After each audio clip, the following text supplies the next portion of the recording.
Hey everyone, hope you're all doing well. Firestorm here. Hope you're all having a great, awesome day. So, a big hello to all my fellow Inheritance Cycle fans out there. Any big fans of Christopher Pally and his works, hope you're all doing really well. And no doubt, if you've been drawn to this video by the said title, this is indeed my advanced review of the Eragon film. Now, the Eragon film, as we all know, came out in 2006. That was 13 years ago, so I would have been 17 at the time. So here it is, the Eragon film. This is for those who might be interested, this is the 2-disc edition. You don't really see the 2-disc edition around much these days, if at all, so it's quite hard to get this version. Right, so basically, why am I doing an advanced review of a film that came out 13 years ago? And let's be honest here, it's a film that isn't particularly well liked by the fan base. Why am I doing an advanced review now? Well, basically, to be completely blunt about this, I watched this film yesterday for the first time in 10 years. That is right. This film has basically been sitting on my shelf with other films, and I have not watched the Eragon film for about 10 years. If memory serves me right, the last time I watched it, I probably would have been about 19. So, I haven't watched it in 10 years. So, today, I want to do sort of an advanced review based off A, looking at it with fresh eyes, and B, also based off stuff that I got from the director's commentary. So, let's start, shall we? A live-action Eragon film of 2006. I just want to start off by saying something, right? As I said, I haven't watched this film for the better part of 10 years. Now, watching it again for the first time in over a decade yesterday really put it into perspective just how bad of an adaptation it is. I mean, putting aside the casting, because I've always felt the casting isn't actually too bad. I've always felt casting-wise it's fairly well casted. However, it's a bad adaptation. Full on. It's so far away from the book and the plot of the book that it may as well be a different film. And generally, if I go back now and even watch all the trailers for the film, I think if this film came out today and 30-year-old me saw the trailer for the first time, I wouldn't go and see it. The only reason 17-year-old me went to go and see it was because, to be perfectly honest, I was really caught up in Paulini's world at the time. When the Eragon film came out, I had literally just finished book 1 and it was about probably a quarter of the way through book 2. So I walked into the film sort of expecting to see a film on the level of the book and a film that I would truly enjoy. To be completely honest, 17-year-old me did enjoy the film. Guaranteed, obviously, I knew it wasn't an accurate adaptation, but I enjoyed it for what it was, which is in many ways a standard fantasy film that ticks all the boxes. You can watch it and enjoy it for what it is, but you can't watch it and enjoy it if you're looking for an immersive, accurate experience of the Eragon book, because that's not what this film is.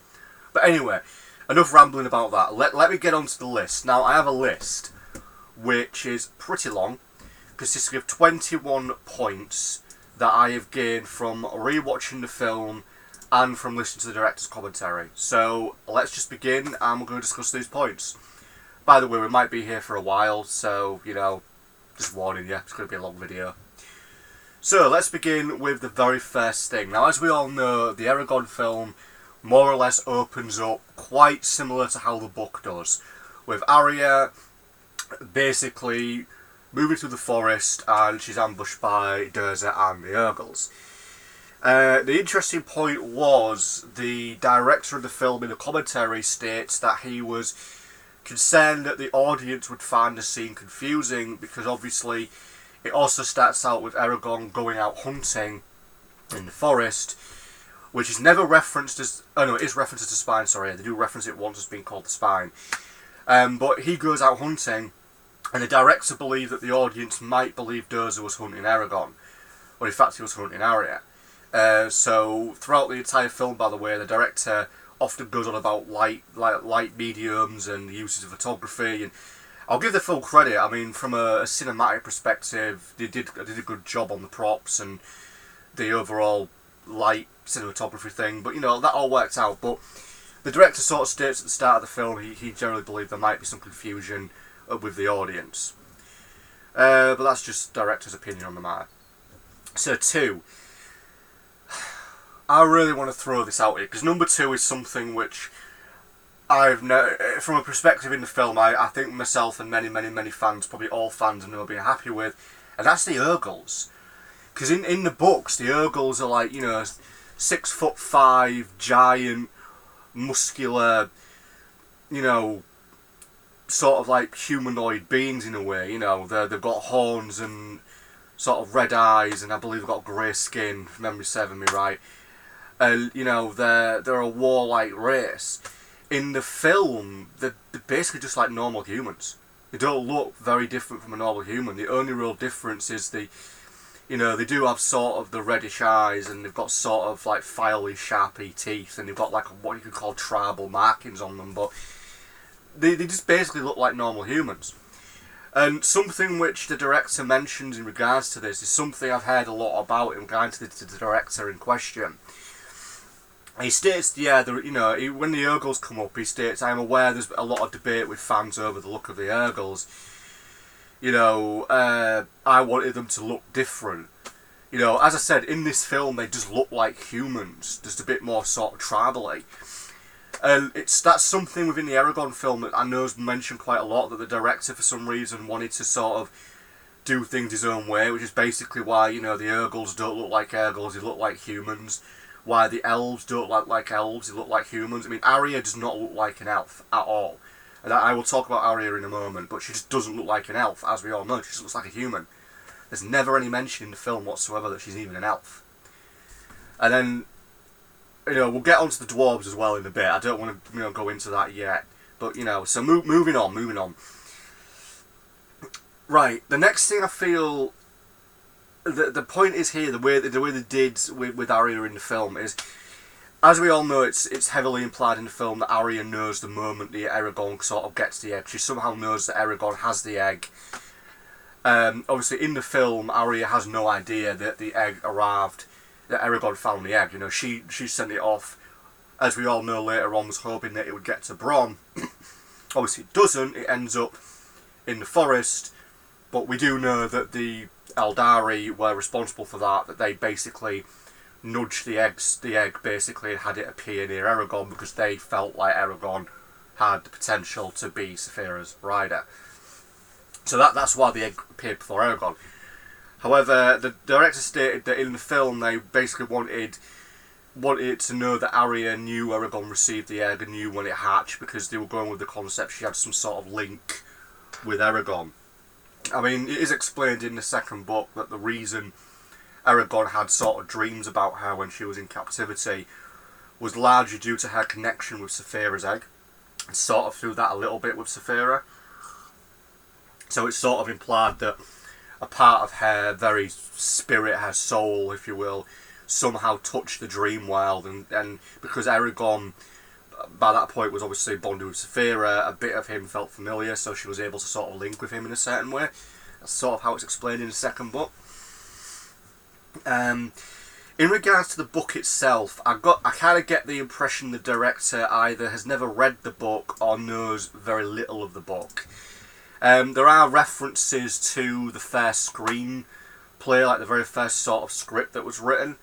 The director makes a few sort of references about that, though he's not very clear on it. I do know that the very early scripts and storyboards for the Eragon film were actually more accurate to the book. They were going to do a lot more directly from the book, which is something I will bring up momentarily, because there is one specific scene I really want to talk about, which I think a lot of people wouldn't be surprised I want to talk about this. The other thing that now that's worth mentioning as well, Galbatorix. Now, in a commentary, Galbatorix, the director mentions that the way he did Galbatorix is being a recluse, because in the film again, since it's the first time I've watched it in 10 years, it is made out that Galbatorix is a recluse. I mean, basically the director said we had this whole concept that he basically lived in a cave with just his dragon, but then in the film he sort of lives in some sort of little out of the way building, and it's just again him and his dragon. So in the film, even though Galbatorix by right shouldn't even have shown up in the film, because he doesn't physically show up in the books until the final book, minus book 3 where he temporarily takes over Murtagh through magical means, but he doesn't physically show up till book 4. So by rights he should never have shown up in the first film anyway. But again, I think that was just for reference to have, a villain that you could understand in the book, in the film, sorry. But, he shouldn't have shown up in the film at all.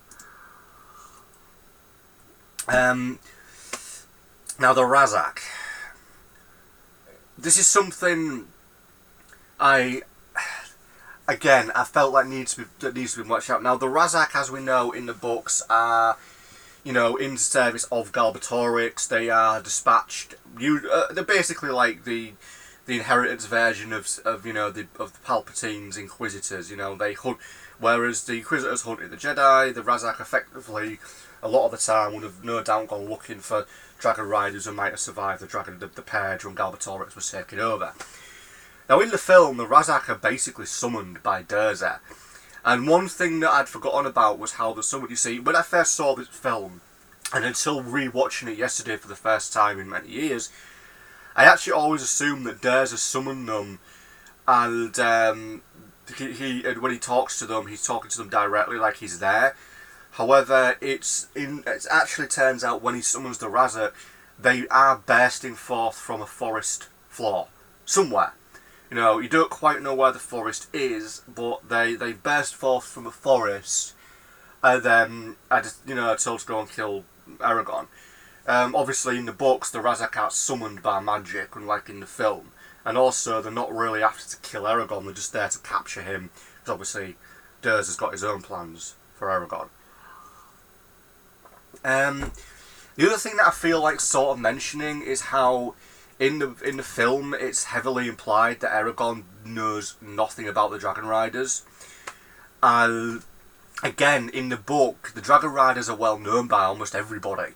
Because, if you sort of look at it, by the point of the book, it's only been 100 years since the fall of the Riders.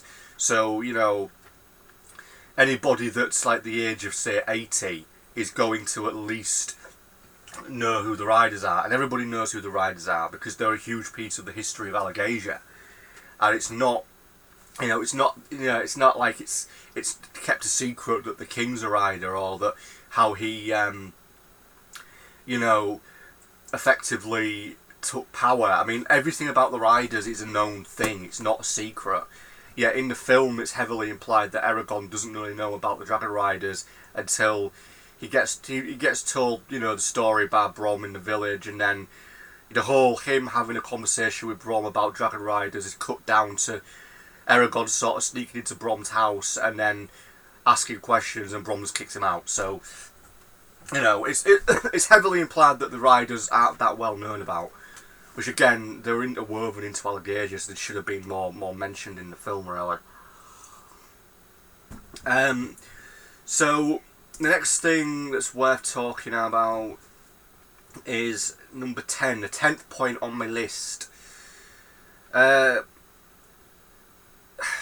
I'm being frank here, there is, in the film, there's a hell of a lot of work was put into like aerial shots and cinema photography and the use of light and the use of environments and building various props. I mean, when it comes to Carver they built that.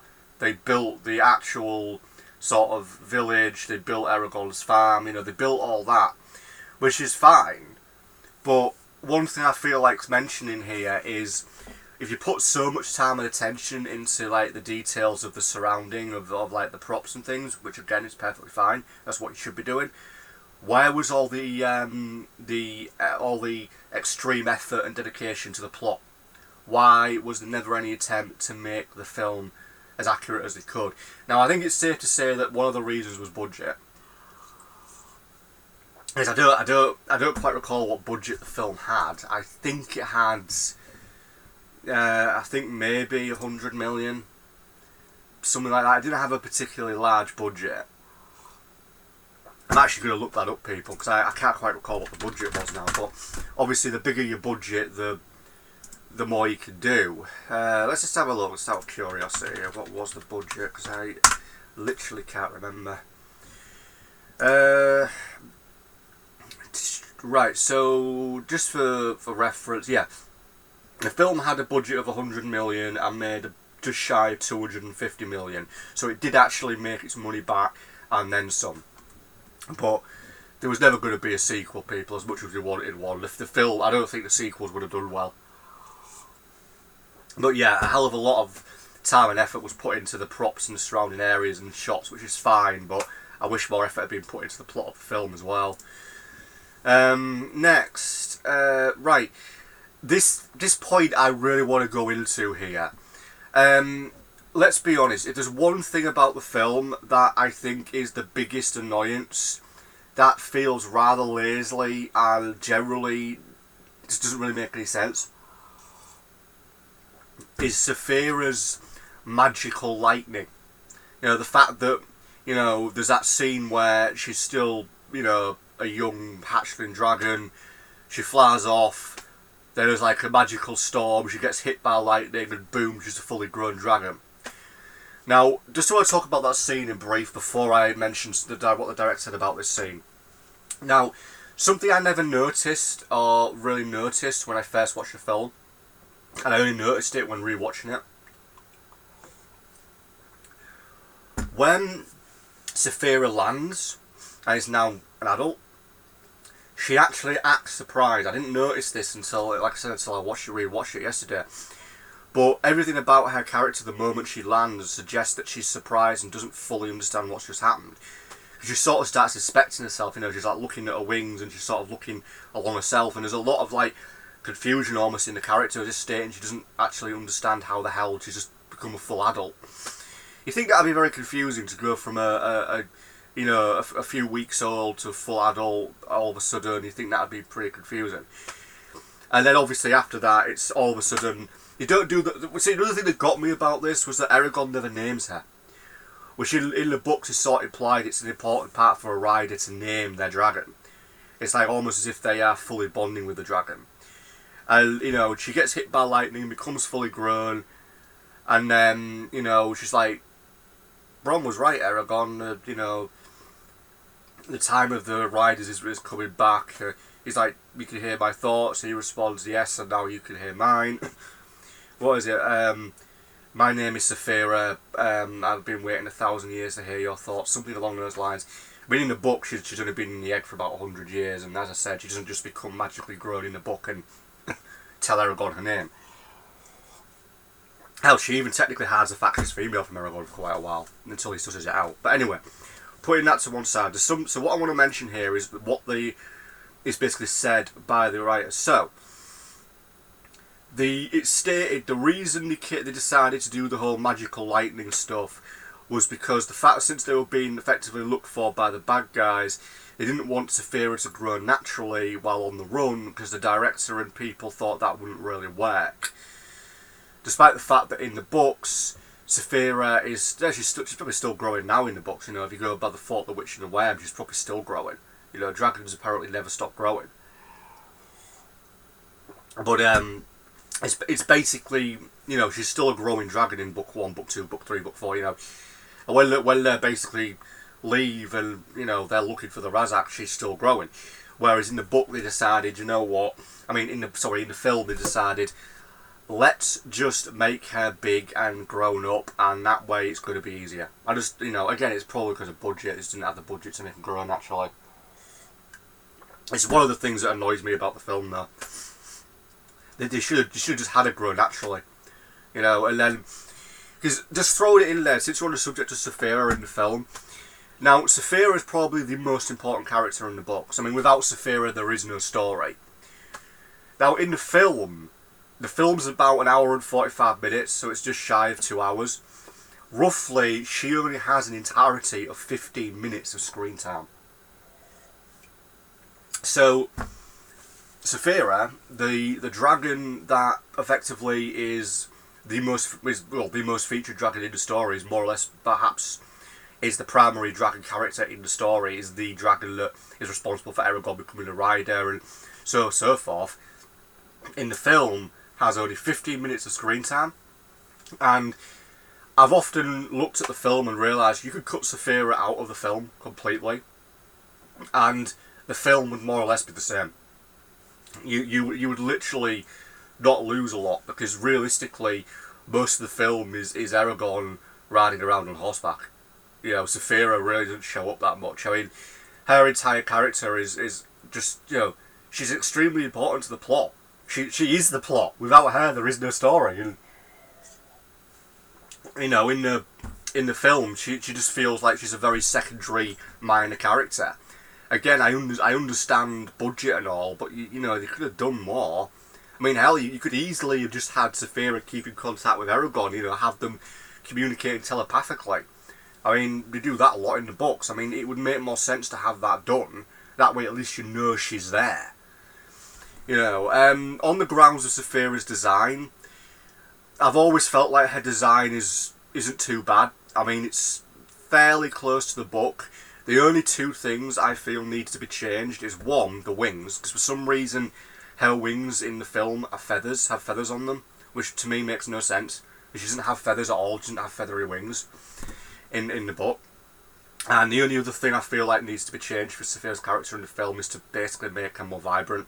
Like, make the colour, her scales more vibrant, because, you know, she's often explained in the book that her scales gleam like, sort of like diamonds. In fact, she's referred to by the elves as bright scales, because, you know, she's often gleams, you know, her Saphira blue scales gleam in the sun and all that, you know. In the film, although the colours are right, there needs to be more brighter and, you know, more contrast. So that's sort of me done ranting about Saphira. If you're still here, we're 22 minutes in, well done. We've still got at least another 10 things I want to talk about. The other thing I briefly want to talk about is how they mentioned in the film that, you know, if a rider's dragon dies, a rider will live on, but if the rider dies, the dragon will die too. That doesn't really make any sense from the Dragon Rider Bond perspective. You know, in the books it's completely different. You know, normally if a rider were to die or a dragon were to die, then the vice versa would die. You know, it's rare for them to survive it. However, in the book, that's in the film. Sorry, mixed with that. In the film, that's the opposite. The thing I've always had, one of the other issues I have with the film, is how it feels. The Dragon Rider Bond isn't mentioned. That's one of the things I always feel that needs to be brought up. It doesn't have the same, you know, emotional connection, personal connection, intimate connection, all of that. In the books, you know, it is made very clear that the dragon and the rider are basically one being. They not only can they hear each other's thoughts, they can sense each other's emotions, they can tap into each other's memories, they can, obviously, you know, they can share each other's power. They are, for all intents and purposes, one being in two bodies. Where in the film, that the whole Dragon Rider Bond just never mentioned. You know, there's, for all intents and purposes, Saphira and Eragon are almost like just two separate people in the film that just, you know, are basically friends, but, you know, there's never any reference to the bond. You know, there's no reference to the fact that they can feel each other's pain, feel each other's emotions. You know, there's none of that. It feels very one-sided. Again, the film missed out using that, because there's so much you can do with that concept, and the film just more or less ignores it. You know, in a lot of ways, it's sort of just done as if, you know, in the film concept sort of, in my mind, goes like this: dragon hatches, touch the dragon, get a mark on your hand, you know, through that you're able to use magic, and that's it, really. And the other thing which, you know, I'm going to bring this up now because we're talking about the Dragon Rider Bond in the film. Slevakis Ven, if I'm pronouncing that right.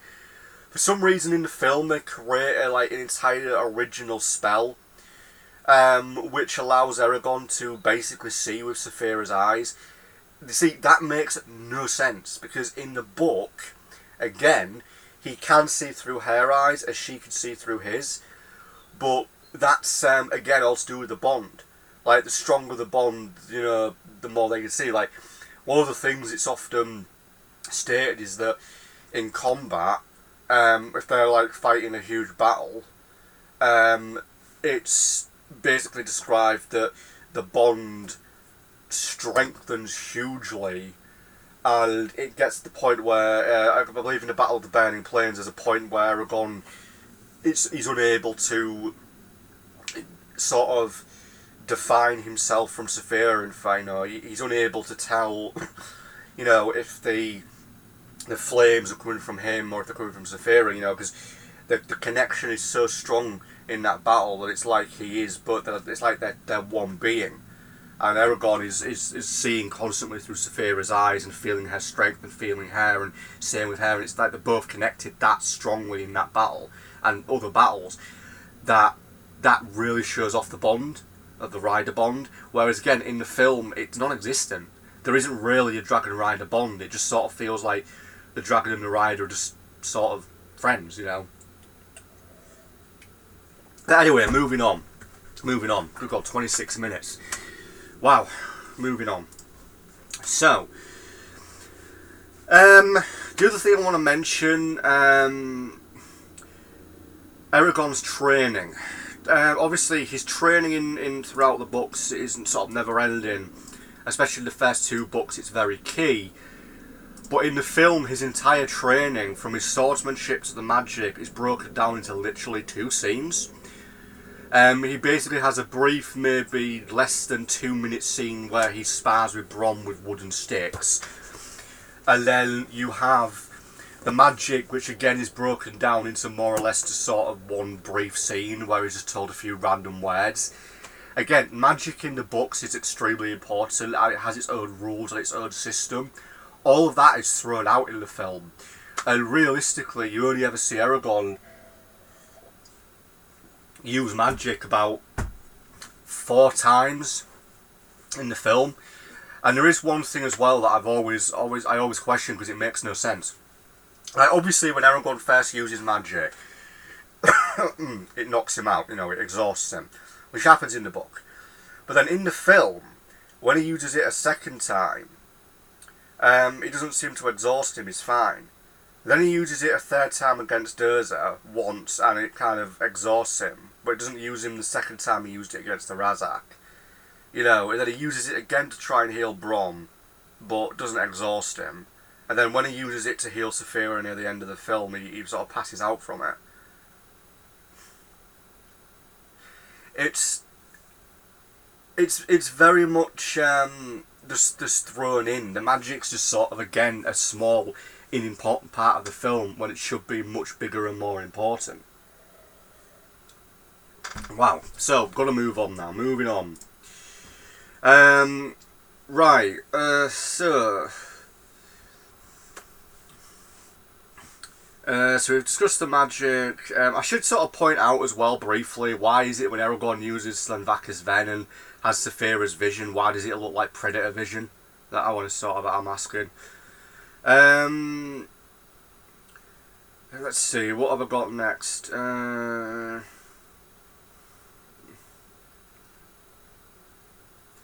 So discuss that. Right, there's like 3 more points that I want to make, guys, and we're done. One of them is just a continuity error that I believe gets pointed out quite a lot. That, you know, after Eragon fights Durza for the first time, at one point he throws Zarok at him and Durza just sort of deflects it. Here's the issue with that particular scene. Clearly Zarok sort of gets knocked away and lands sort of behind Durza. Then as sort of like Eragon, Arya and Brom are trying to escape, all of a sudden Brom has Zarok fully sheathed and he sort of hands it to Eragon when the guards show up. It's like, oh, hang on, that doesn't make any sense, because the sword clearly landed behind Durza. And you don't see anybody run to pick it up after Durza's sort of, you know, temporarily defeated. So it's just a bit of a continuity error. Right, I just wanted to point that out. So, the last 3 points, people. If you're still with me, well done, and thank you for staying with me. So the last 3 points, really, are this. Firstly, when Eragon and Murtagh get to the Varden, you do have Hrothgar, the Dwarf King. It's obvious who he is when he shows up, but his character is completely sidelined and considered to be as unimportant. It's never mentioned he's a dwarf. He doesn't really look like a dwarf. And he probably has less than 2, maybe 3 scenes and only 1 little bit of dialogue. And he's never explained who he is. It's almost a shame we've had Ajihad as well. There's never any reference to who he is. You don't know his name in the film. He's never explained he's the leader of the Varden. And the other thing as well with Ajihad's daughter has like 1 scene, and again it's never explained who she is. And then it's just the whole thing around with the elves and the dwarves in general. There's no reference to elves or dwarves. Arya doesn't look like an elf, and I'm convinced that if Eldest had been made, and if it had been the same director, because he did want to do book 2 and 3, he basically wanted to do it as a trilogy and film 2 and 3 back to back, I'm convinced that Arya wouldn't have been an elf. I'm convinced that Eragon and Saphira would have gone to Elismera, but I think their entire training with Glador and Oramus would have been extremely short, and I think they would have cut down a hell of a lot of that. And again, there would be no reference to Arya being an elf or the elves in general. And I think it would have been a very, very different plot altogether in books 2 and 3. But anyway, we're now 30 minutes in. That's more or less everything I have to say off my list. So, just to finalise, people. To finalise everything. Eragon, 2006 live-action film. In a manner of speaking, it's a simple fantasy film, very, very loosely based off a fantastic book. It's loosely based off in ways where it skips so much from the book, and in its own right really is remembered as a terrible adaptation. After watching it for the first time in 10 years, I generally feel that more effort was put into props and costumes and filmography, if you will, rather than trying to get the plot. I mean, they probably could have stretched it a bit. I mean, he had 100 million. There's plenty of films out there that have had less of a budget and still done amazing with things with the plot. I generally think that they would have done a film that would have been more book accurate originally, but for whatever reason it was decided that's not where they wanted to go. So, who knows? On a sad note, people, I am aware that there's massive want for a remake. Now, I'm just going to throw it out there. If they ever do a remake, I'd love to see it as a actual TV series rather than a film. But that's just my thoughts. But anyway, thank you for watching this review ramble of the 2006 Eragon film. Thanks for watching, people. Peace out. If you're still here, thank you very much, because it's normally 35 minutes long. Peace out, guys. Have a good one.